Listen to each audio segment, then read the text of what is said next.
Today we are going to make key lime tarts. Now this recipe is in your safety and sanitation unit, and what's going to happen is there are going to be two recipes made during this unit. One are the Dutch apple tarts, or the apple streusel tarts, and the key lime tarts. And at each table, one group will make the key lime and one will make the apple. And while one group is making their tarts, the other group is going to be evaluating them for their sanitation and safety practices, almost like inspecting them like a restaurant. And so we're going to go through this process so that you can see how it's done. All right, for the key lime tarts, we are going to make a homemade graham cracker crust. So we have taken a package of graham crackers, and I'm going to show you an easy way to make these into crumbs. Now, a lot of times in class, we will buy graham cracker crumbs in bulk because they're actually cheaper than buying all these individual boxes of graham crackers from Jewel. So then you would just need to measure it and you wouldn't have to roll them up.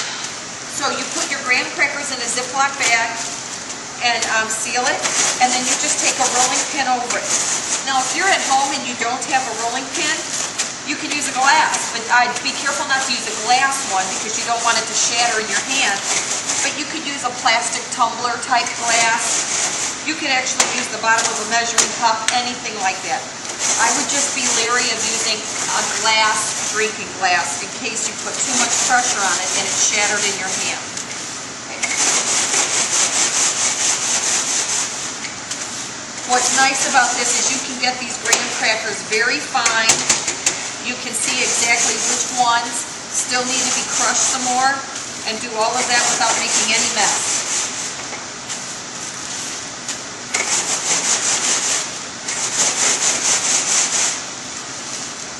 Almost done here.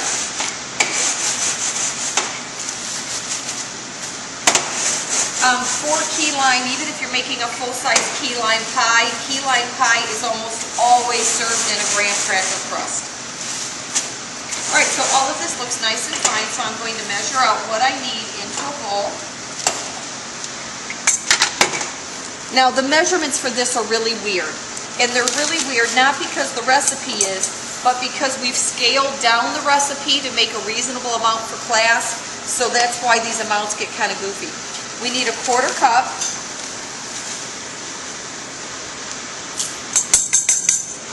Then we need 2 tablespoons.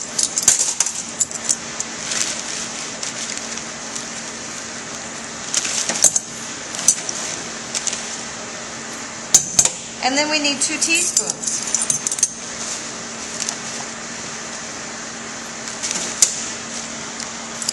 Now, if you have extra graham crackers, you need to save those, and your teacher will probably have a bowl for you to put those in for the next class or another group. Okay. Then we need a tablespoon of sugar, which I have already pre-measured for you. Okay, so that goes in here to sweeten it up, and it's sticking. There we go.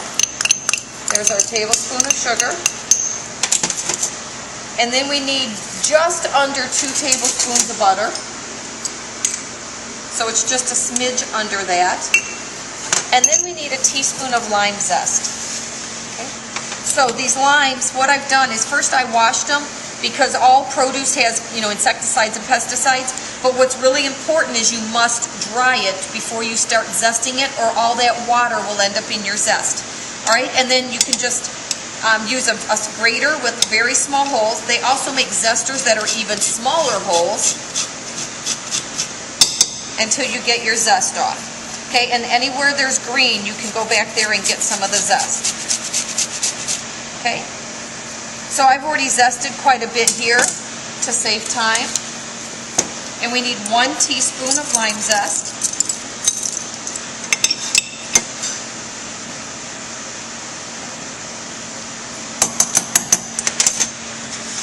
All right, now we need to mix this up, and this is going to be the crust for our tarts.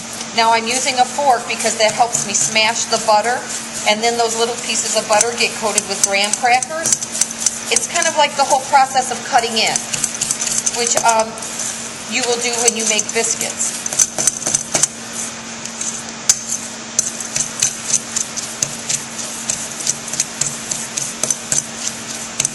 Okay, almost done here.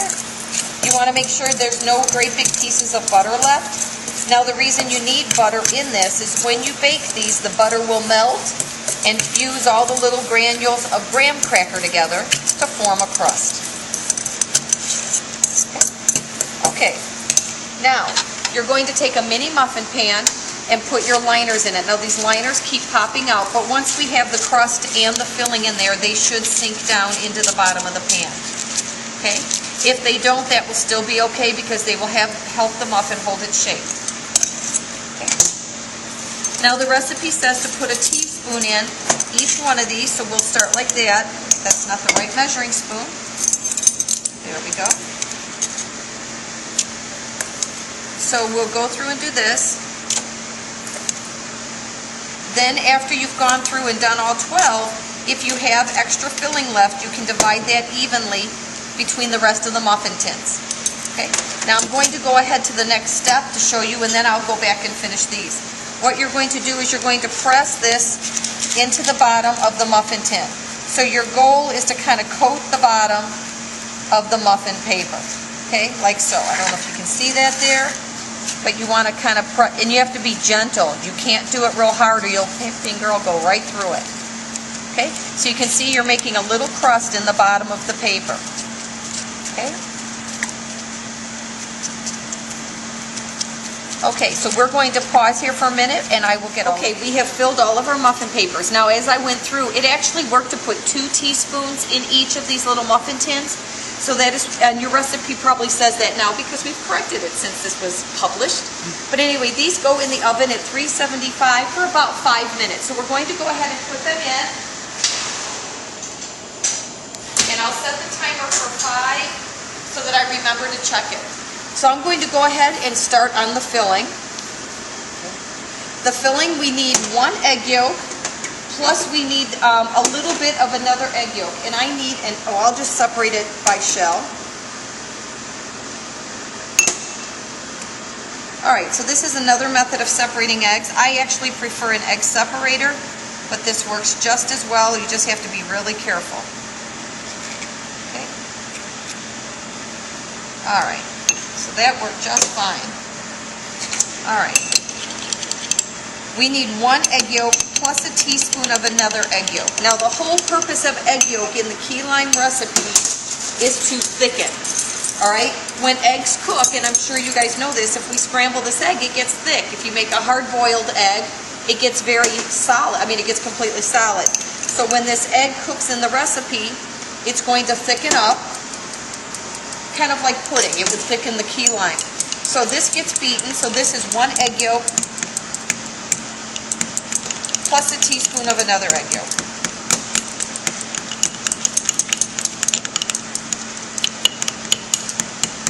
Alright. Now I'm going to put that into this bowl because I'm going to be putting all the ingredients in there.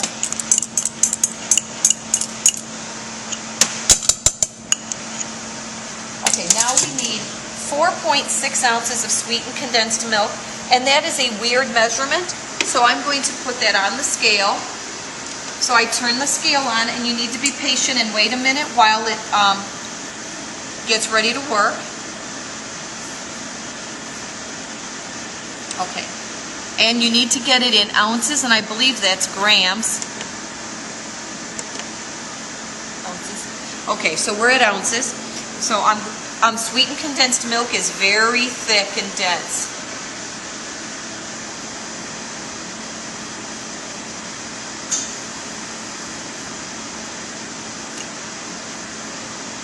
Okay, 4.3.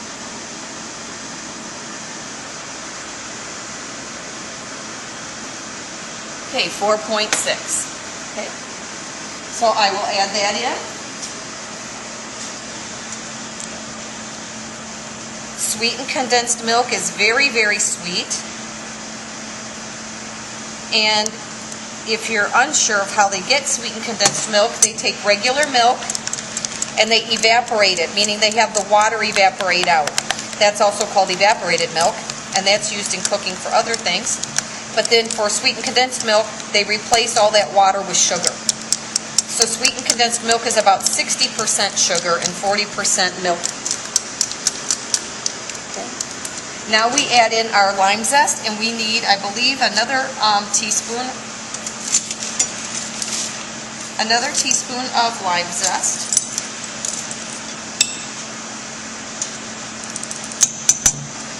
And we need 3 tablespoons of lime juice. Now, I'm going to check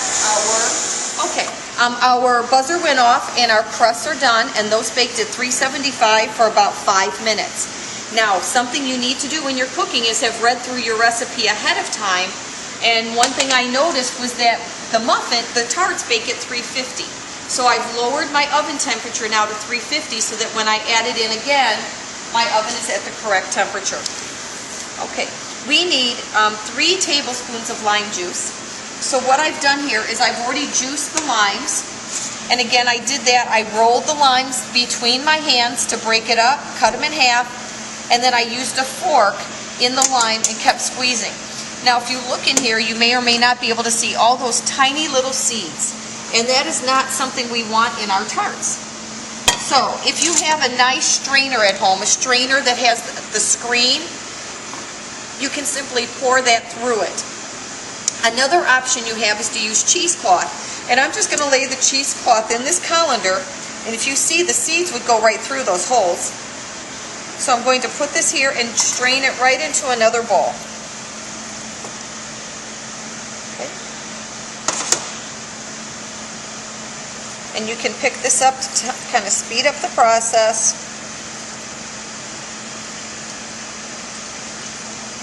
And all the seeds then are caught in our cheesecloth.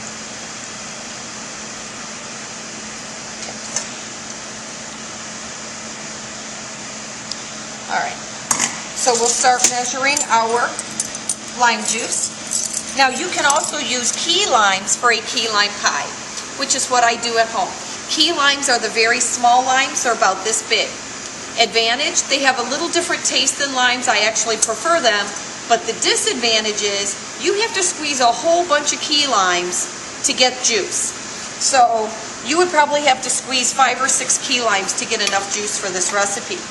Also, those key limes are typically, sometimes you can get them at Jewel. I typically get them at Mexican grocery stores. You buy them by the bag, so you get a whole bunch in a bag.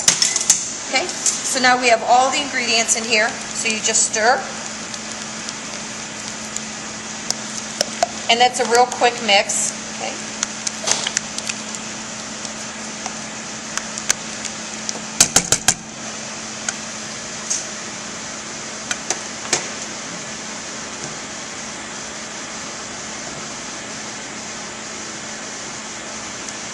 All right. Now we're going to spoon this in to our crust. And again, the recipe says about a teaspoon. Well, if there's extra left, then we will do that. And from the looks of this, I'm going to guess right away that we can probably do 2 teaspoons. So I'm going to start with 1 teaspoon.